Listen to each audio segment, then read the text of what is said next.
Hindi naging hadlang ang distansya sa DepEd para ilapit ang mas pinabuting edukasyon sa mga estudyante at guro sa Pag-asa Island. Ito'y matapos silang mabigyan ng mga laptop at ilang kagamitan na inahatid mismo ni DepEd Secretary Sani Angara. Si Kenneth Pasyente sa sentro ng balita.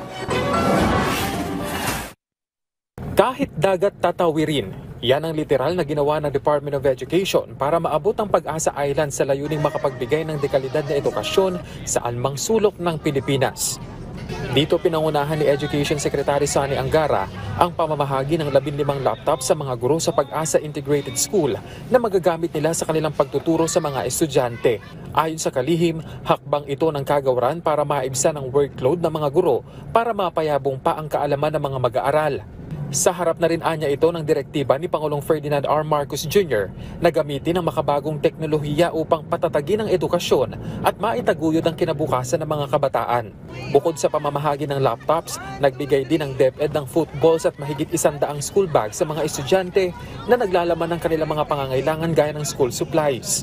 Nagsagawa rin ng DepEd ng konsultasyon sa lugar kasama ang DepEd officials, mga guro, mga magulang at local leaders kaugnay sa mga hamong pang-edukasyon sa lugar.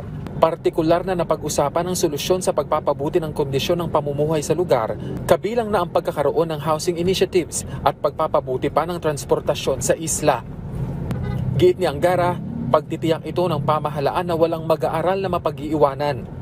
At tuloy-an niya ang pagsisikap ng DepEd para matiyak ang akses sa edukasyon kahit sa malalayong lugar sa bansa. Naging posible ang pagbisita ng DepEd sa Pag-asa Island sa tulong ng AFP na unang pagbisita ng isang kalihim ng edukasyon sa naturang isla. Kenneth Pasyente, para sa Pambansang TV, sa Bagong Pilipinas.